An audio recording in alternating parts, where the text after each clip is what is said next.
When I was young, I would write stories that were cringy, to say the least. And so I thought that I would pull one up and read it for you guys today, because it's a cringy childhood story, entertaining for you, embarrassing for me. So this is Kid vs. Cat. It's based on a true rivalry between me and my cat at the time. Or rather, what I perceived to be a rivalry because I was annoyed by some of my cat's behavior. And so this is sort of the way that I conveyed that irritation through this story. I used it as a springboard for creativity. So this is Kid vs. Cat. Chapter 1. First and worst attendance. I woke to the familiar tickle of fur against my ankles, signifying that my cat had just hopped onto my bed and wanted me to fix his breakfast. "Go away," I croaked wearily, waving my hand in his cringing face. "Breakfast means breaking a fast, and you don't have a fast to break. Go away, or you won't get any food at all." It's kind of harsh, also compelling argument. Markle, as he was called, squinted his eyes and made a snort-like purr, as if he was sighing at another one of my exasperating excuses. His ears folded back, and he made a low rumbling sound that sounded like, "Get up." My deep frown turned into a wide smile. I shot up quickly, and Markle flew off the bed and landed atop the floor on his side with a thump, not actually landing on his feet. That's our little secret we keep between us. Cats don't always land on their feet. Then I lay back down and acted as if I was irritated. "I got up," I snarled, unable to hold back a sneer. "Now what?" I love it when I do that. Annoyed, Markle got back up, stretched, cleaned himself briefly, and glared contemptuously at me. "I meant," he growled in his cat language, "depart from your bed and fill my food bowl full of the Cat Time original cat food kept in this house in a distinct act of fixing me breakfast." I tried to come up with yet another excuse for that perfectly felinian or cat language sentence. I can talk in and understand this language, but my brown eyes crossed in an irritated snare, and I frowned. This made Mark smile. Broke him, he obviously thought to himself. I also stretched, and then sat up with mussed hair. I hate static electricity. In my rumpled and crumpled blankets. I yawned, stood up, and glanced down at Markle, who was peering up at me impatiently. There is no D in that "and." With tired eyes, I eyed my clock. I jumped. 1:35 in the morning? I screeched in felinian language at Markle. He just sniggered. "Early breakfast?" he giggled. "I've got a meeting in Cat World, and I scheduled it for this time so I could get you up early.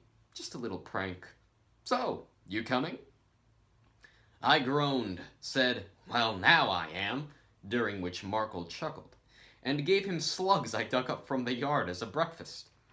I call it salade de slug, and give them to him when I'm angry at him.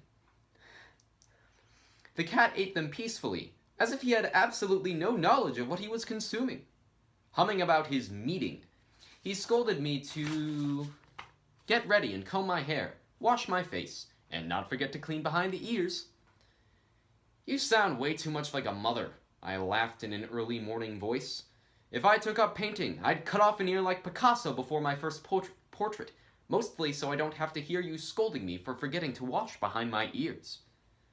"That was Van Gogh, not Picasso," Markle spat. "And besides, the only time you've ever painted was when you splashed a white stripe of cold paint down my fur. You know I hate it when you ruin my fur like that. It makes me look like a skunk, and I'm not a skunk." "Well, you smell the part," I commented. "It's time you take a bath." Irritably, Markle brushed himself up with his tounge, it's used before the N, and then glared back at me. "Get ready," he said sternly, walking away and bringing the conversation to a conclusion. I smiled. This was actually the first time I went with Markle to Cat World. Just so you guys know, throughout this story, at this age, I was obsessed with facial expressions and eye movements. Like, it's so many frowns and smiles and bewildered, shocked, mischievous faces. Everyone's always making faces. I couldn't really bring myself to describe anything else, it seemed. I tried to hold back a yawn that came out anyway. Markle, who was dressed in a white shirt and blue tuxedo with a red tie, shot a piercing look at me. "This is a formal meeting," he said. "You're supposed to be formal." "That was a repetitive statement," I replied. "You were being repetitive." "Yeah, we get it, you're a dad, okay? You're a frickin' dad." Markle hissed, and I fell silent for his sake. Then I changed the subject and glanced at him, commenting, "I don't see how you can try to wear the most mature clothing when you walk on all fours." "Shows all you know. All cats walk on all fours. Even you're a cat." "Well, I might be a cat in cat world, but I was originally a human," I explained. "I was a cat, but only in cat world, as I said. Cat world was not much different than Earth, except that cats are walking everywhere instead of humans, and when you go to it, you are a cat yourself. I was a black one with white dots spread out untidily across my fur. I was wearing a white shirt and a red tie, like Mark, but I had a black tuxedo instead of blue." "I know, and quit walking on your hind legs. Every cat in the Fight Mouse is looking at you as if you're some kind of weirdo," Markle replied. "The Fight Mouse is the strangest building I've been in. It's almost like the White House." "Yes, it's the cat version of the White House. And quit making so many irritating questions. You're twice as weird as any governmental building." Our friendly chat was ended when a small white Siamese sped over to us. Her astonished eyes glistened so much that I nearly shaded my eyes. But my manners took over, and I plainly squinted. "Something's wrong," she said frantically. "The meeting's been cancelled, and the president of Cat World is talking with some of his employees. It sounds like something urgent." "Urgent?" Markle asked frantically. "Cancelled? President? Swing set?" I cut in. "Food? Gymnasium? Joke funny? Carpet? Dog?" This is an urgent situation, and this main character is taking it upon himself to mock his friend for using terse statements in the middle of an emergency. Frickin' psychopath. Alright. Instead of scowling at me again, Markle jerked his head at me with a frantic expression on his face. The Persian cat's face lost its color in horror. "But you said she was white, right? How does a white cat's face lose its color? How does fur lose color? How does that work?" Anyway, "Dog?" she shouted. An American shorthair next to her made a confused expression, then a terrified one. "Dog?" he yelled. Then another few cats next to him heard the same. "Dog? Dog, dog, dog, dog, dog." And you can see here, it might be hard to see. Oh, great, the light isn't getting in the way. All right. So the dogs are increasing in urgency, and there's just a line break right here that is completely misplaced, but let's put that aside for now. So these dogs, you can see it starts with normal text, then it goes to bold, then bold and italics, then bold italics and underline. So more and more tense as the word spreads around. It's very meticulous. And so rang out the word dog that sounded like a chorus and spread like a virus. Soon, every feline was screaming in terror except Mark and I, running up the halls and climbing up the walls. Frickin' corny. "Dog attack!" they were yelling. "This fellow warned us! Run!" Oops. Markle had never looked so surprised. His mouth soon fell open. On my part, this was not only the first appearance in the Fight Mouse, but the worst one. It wouldn't have been twice as bad if, after I apologized and said that a dog was never attacking the Fight Mouse and everyone was finally back to normal, an actual dog had not ironically entered the building, even before the Siamese cat's lip ceased to tremble. "Dog?" one cat questioned. "Dog? Dog? Dog? Dog? Dog?" And so rang out the word dog that sounded like a chorus and spread like a virus. Soon, every feline was screaming in terror except Mark and I, running up the halls and climbing up the walls.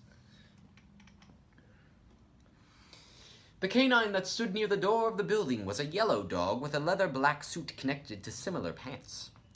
He also had a thermal head cover that pulled his ears back and made him look mean. Piercing, ablaze orange-yellow eyes stared into Mark's and my eyes. All that he wore made him look like some kind of threatening spy. As if he didn't care and wasn't surprised at the petrified faces he walked past, he marched up to Markle and I until he was but a foot away. "Hello," he stated robotically. Hi, I said. Are you supposed to be here? Marco looked frightened and kept glancing at me, as if I was supposed to be too. I just continued shrugging at him. Yes, I was continuously shrugging at him. My shoulders were in a continuous up and down movement. The dark yellow dog answered in a drawl. Yes and no, whatever you may choose. How about no? Fine enough. Okay, hello, no. The dog acted as if this wasn't the effect he was expecting. His eyes trailed off in hesitation on what to say next. Finally, he asked, What? No, I'm not what, I'm Sam. This guy's such a dad. I asked you if your name was here, but you said you were either yes or no. So I chose no. Hi, no.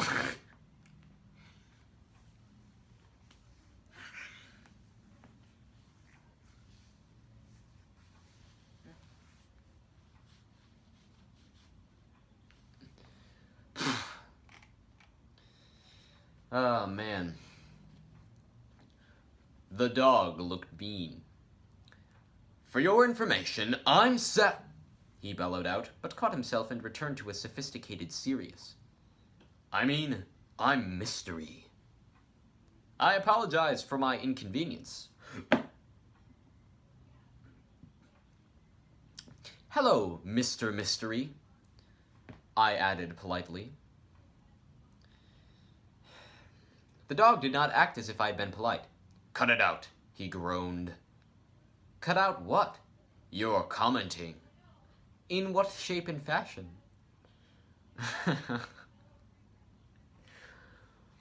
The dog was now looking furious, and he finally yelled something that sounded like a battle scream, and in a blasting storm of what looked like a hurricane of microbes, disappeared without a trace. An odd little fellow he was.